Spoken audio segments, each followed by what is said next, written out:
최 목사님이 제가 한편으로 부러워요.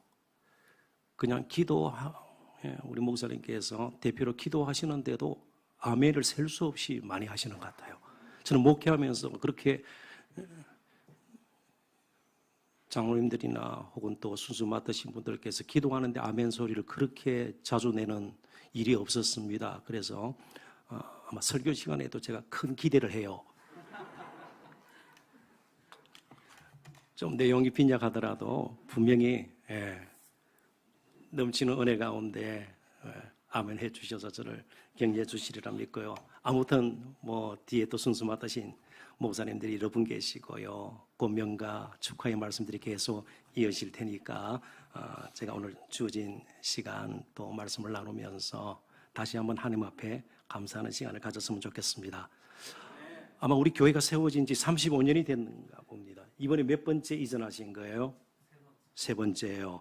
예, 저희 부부가 결혼한 지 35년 정도 되는데 이사를 11번 했습니다. 그러니까 3년, 4년마다 이렇게 이사를 한 셈인데 그럼에도 불구하고 제가 오늘 이 자리까지 서게 된 것은 전적으로 하나님의 은혜입니다. 저희 부부가 잘나서 서로 막 붙들어주고 버텨서 여기 온 것이 아니라 하나님께서 이끌어 주셨기에 오늘 여기까지 이르게 된 줄로 믿습니다.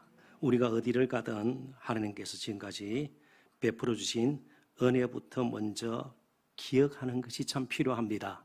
그래서 구약 성경에도 보면 기억하라, 기념하라, 그리고 절기를 지키라. 그러니까 풍성한 제사를 드리고 또 율법에 따라 탁월한 행위들을 많이 남기는 것 이전에 먼저 하나님께서 은혜를 베푸셔서 오늘까지 이르게 되었다. 그걸 늘 마음에 새기는 것은 중요하다고 생각이 됩니다.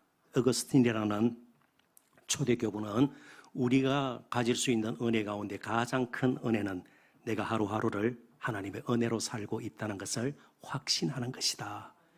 그 확신 가운데 우리의 삶이 달라질 수가 있고요. 가치관이 달라질 수가 있고요. 인생의 목적이 달라질 수가 있는 것입니다. 그러지 않으면 우리 힘을 의지했다가 또 하나님을 의지했다가 상당한 갈등과 혼돈을 겪게 되는 것이죠. 오늘 본문 2절을 제가 다시 읽어봅니다. 모세가 여호와의 명령대로 그 노정을 따라 그들이 행진한 것을 기록하였으니 그들이 행진한 대로의 노정은 이러하니라. 성경에 보면 종종 족보들은 길게 나열되는 것을 보는데 오늘처럼 이스라엘 백성들이 하나님의 백성들이 거했던 곳의 지명이 이렇게 길게 나오는 것은 거의 없습니다. 무려 42곳에 이스라엘 백성들이 거하고 진쳤던 곳이 기록이 되어 있습니다. 그런데 거기가 광야에서 진쳤던 장막을 쳤던 곳입니다. 그러니까 정상적으로 사람이 살 수 있는 곳이 결코 아닙니다. 하나님의 인도하심과 공급하심 그리고 도우심과 보호하심으로 살 수 있었던 것을 우리는 추론할 수가 있는 것이죠. 그리고 더 나아가서 그들이 들어가게 될 가나안은 광야에 비해서 훨씬 더 풍요와 또 여러 가지 모양으로 전착된 문화 가운데서 살 수 있는 안락한 곳일 수도 있었습니다. 그곳에서도 여전히 하나님의 부요하심을 하나님의 풍성하심을 잊지 않고 우상숭배지에 빠지지 않도록 이처럼 길게 광야 노정에 대해서 기록을 남긴 것입니다. 정말 하나님께서 함께 하시지 않으면 도저히 살 수 없는 광야의 모습을 오늘 잠시 되돌아보기를 원합니다. 광야에서 그들이 기도만 했는가? 하나님을 향해서 제사만 드렸는가? 아니에요. 본문에 나와 있지 않지만 그들도 우리처럼 병들고 죽고 결혼하고 태어나고 다투고 마음이 아프고 분노하고 슬픈 일들을 겪었을 것입니다. 자세히는 모르지만 한 200만 명 되는 그럼 큰 도시 아니겠어요? 거기서 모여서 사는데 문제가 왜 없겠습니까? 분명히 문제가 있죠. 서로 얼마나 상처를 입히고 아픈 일들을 많이 겪었을까요? 그럼에도 불구하고 그들의 광야 여정을 마칠 수 있던 것은 전적으로 하나님의 은혜입니다. 물론 우리는 물리적으로 지금 광야 생활을 하지는 않습니다. 그런데 흔히들 광야 같은 세상이라는 표현을 쓰잖아요.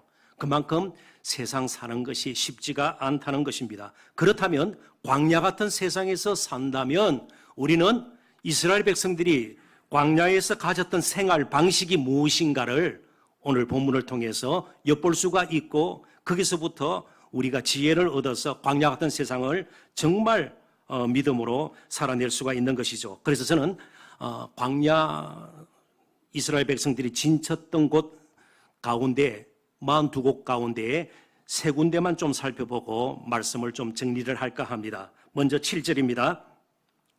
에담을 떠나 바알스본 앞 비아히롯으로 돌아가서 믹돌 앞에 진을 치고 이스라엘 백성들이 믹돌이라는 곳에 장막을 쳤습니다.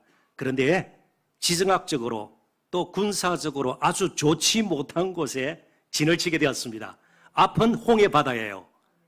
그리고 이스라엘 백성들을 어떻게든 붙들려고 애를 썼던 바로가 10가지 재앙을 겪고 난 뒤 이스라엘 백성들을 겨우 할 수 없이 보냈습니다. 보내고 난 뒤 마음에 괘씸함이 계속 들었던 것이에요. 그래서 군대를 보내는데 거기 보면 병거도 보내고요. 그리고 마병도 보내는 것입니다. 그러니까 정예 부대를 보낸 것이에요. 지금 전쟁터가 아니에요. 이스라엘 백성들은 벽돌 같은 노예들이에요.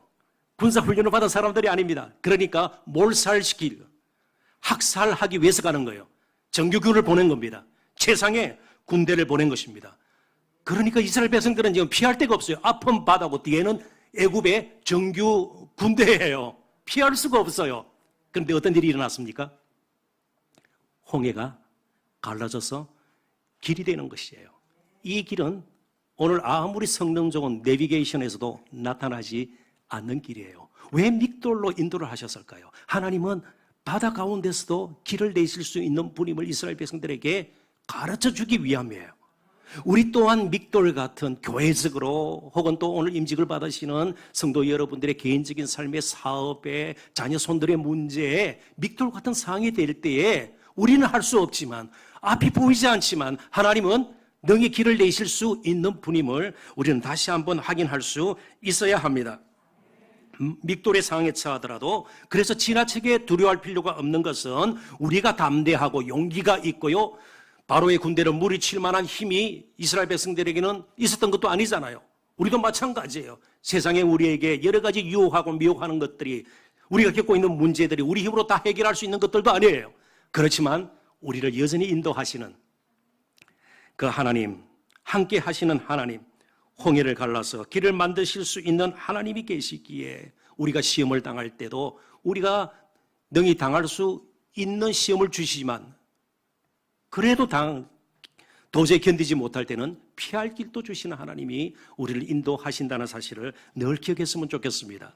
두 번째 11절을 봅니다. 홍해가를 떠나 신광야에서 진을 치고 신광야는 이스라엘 백성들에게 또 잊을 수 없는 그런 곳입니다. 이스라엘 백성들이 출애굽의 밤에 6월절 밤에 빨리 애굽을 떠날 수밖에 없었습니다. 그래서 양식을 별로 챙겨 놓을 수도 없었던 것이에요. 그래서 가지고 온 양식을 다 소비하고 말았습니다. 먹을 것이 없자 그들은 원망하기 시작하고 불평 가득했습니다. 그때 하나님께서는 그들이 이전에 먹지 못했던 아주 신기한 양식을 보내주십니다. 그게 만나예요. 신광야에서부터 그들은 만나를 먹기 시작했습니다.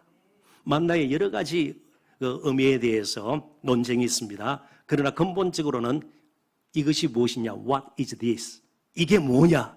그러니까 애굽에서 그들이 툭 하면 배추, 수박, 오이, 애굽 나일 강가에서 나는 온갖 것들을 다 먹어봤지만 한 번도 보지 않은 음식, 그들은 그것을 접할 수가 있었습니다. 그것은 하늘에서 난 양식이었어요. 만나였습니다.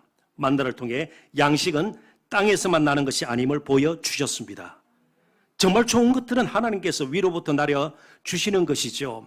그래서 우리에게 손에 쥔 것이 없다 할지라도 모든 것을 다 갖추지 않았다 할지라도 하나님은 필요한 대로 주실 수 있는 분이세요. 그래서 신명기에 주다라는 단어가 광야 생활을 이제 여러 가지 모양으로 표현하고 또 하나님께서 그 가운데 어떻게 하면 지혜롭게 하나님의 백성으로서 앞으로 살 것인가, 그게 신명기 아니겠어요? 그래서 주다라는 단어가 30번이나 반복이 됩니다. 그리고 여호수아서 1장 앞부분에 7번 동일한 단어가 또 반복이 돼요. 주다. 우리는 주신 것을 받아서 사는 인생들이에요. 우리가 모든 것을 만들어서 사는 인생이 아니라 주시는 것, 하늘에서 주시는 것으로, 그러면서 만다를 통해서 하나님께서는 이스라엘 백성들을 결코 줄이게 해서 믿음을 버리게 하시거나 정말 먹을 것이 없어서 신앙을 포기하는 이런 초라한 수준으로 이끄시는 분이 아니심을 분명히 보여주셨습니다. 마지막 14절입니다. 알루스를 떠나 르비딤에 진을 쳤는데 거기는 백성이 마실 물이 없었더라. 그런데 하나님께서는 모세에게 바로 르비딤에서 반석 속에 감추어졌던 샘물을 터지게 하심으로 그들이 목마르지 않게 마시면서 살 수 있도록, 어떤 면에서는요, 이 광야 생활에서 물처럼 중요한 것도 없죠. 이제 좀 말씀을 정리할까 합니다. 자, 그렇다면요, 하나님은 단순히 세상이 줄 수 있는 것보다 조금 더 주시는 정도로 우리를 이끄시지 않습니다. 그럴 경우 우리는 우리의 양에 차지 않으면, 우리의 계획에 맞지 않으면, 우리가 원하는 대로 되지 않으면 이제없이 하나님을 원망하거나 신앙의 자리에서 멀어질 수 있습니다. 꼭 기억을 우리가 했으면 좋겠습니다. 하나님은 세상이 줄 수 없는 것도 능히 주시는 분이십니다. 홍해를 갈라서 길을 만드시고 만나를 내려주시고 감추어진 반석, 바위가 터져서 샘물나게 하시는 분이십니다. 정리하면 이렇습니다. 우리가 교리적으로 하나님 누구신가를 알아야 합니다. 참 그분의 신실하심과 인자하심, 그 두 가지 하나님의 속성이, 그분의 약속은 꼭 이루어진다는 것을 우리가 알게 되고 확신하는 근거가 되는 것이죠. 그런데 우리가 어디서 주로 실패하는가 하면 이 부분에 실패하지 않아요. 신앙 고백이 있어요. 우리도 오늘도 예배를 시작하면서 사도신경으로 신앙을 고백하지 않았습니까? 문제는요, 하나님께서 우리를 인도하시는 방식에 종종 우리가 낯설다는 것이에요. 세상적인 그런 방식으로 하나님이 꼭 우리를 인도하신다, 이런 틀에 우리 신앙이 매여 있다면 하나님께서 때로 우리의 상식 밖에서, 한계 밖에서도 능히 일하시면서 이끄시는 부분에 대해서 우리는 익숙치가 않게 될 것입니다. 이제 말씀을 정리합니다. 우리는 이스라엘 백성들처럼 광야에서 장막을 치고 그러지 않습니다. 너무나도 아름다운 곳으로 이전을 하지 않았어요. 헌당식까지 하게 됐으니까 얼마나 기쁜 일입니까? 우리 광야 생활하지 않습니다. 믿음으로 살지만 그래도 믹돌과 신광야와 르비딤과 같은 상황에 직면할 수 있습니다.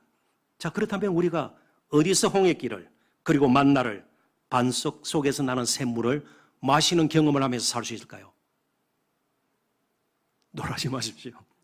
우리는 처음부터 끝까지 홍해길보다도 더 놀라운 길, 만나보다도 영원한 생명까지 주시는 그런 하늘에서 내려온 산떡, 그리고 영원히 목마르지 않도록 생수가 되시는 예수 그리스도를 이미 소유한 사람들이에요. 고린도전서 10장 1절부터 4절을 읽고 이제 말씀을 맺도록 하겠습니다. 형제들아, 나는 너희가 알지 못하기를 원하지 아니하노니 우리 조상들이 다 구름 아래에 있고 바다 가운데로 지나며 모세에게 속하여 다 구름과 바다에서 세례를 받고 다 같은 신령한 음식을 먹으며 다 같은 신령한 음료를 마셨으니 이는 그들을 따르는 신령한 방석으로부터 마셨으며 그 방석은 곧 그리스도시라. 예수 그리스도가 광야에서도 이스라엘 백성들이 길이 되셨습니다. 하늘에서 내려온 떡이셨고 반석에서 솟아나는 생수였습니다. 그 예수님이 오늘 코로나19 시대에 정말 광야 같은 세상에서 저와 여러분의 길이 되십니다. 그분이 길이요 진리요 생명이 되십니다. 그분이 생명의 떡이세요. 단지 배부른 떡이 아니라 영원한 생명을 주실 수 있는 산떡이 되십니다. 그분이 생수가 되셔서 저 영원한 가나안 새 하늘과 새 땅을 끝까지 포기하지 않고 인도하시리라 믿습니다. 35주년을 맞이하고 앞으로도 주님 앞에 우리가 서는 그날까지 교회로서 임직자로서 또 은퇴하시면서 교회 이름처럼 거룩한 은혜가 흘러넘치는 또 그런 교회, 가정, 저와 여러분의 평생이 될 수 있기를 주님의 이름으로 축원합니다. 기도하겠습니다.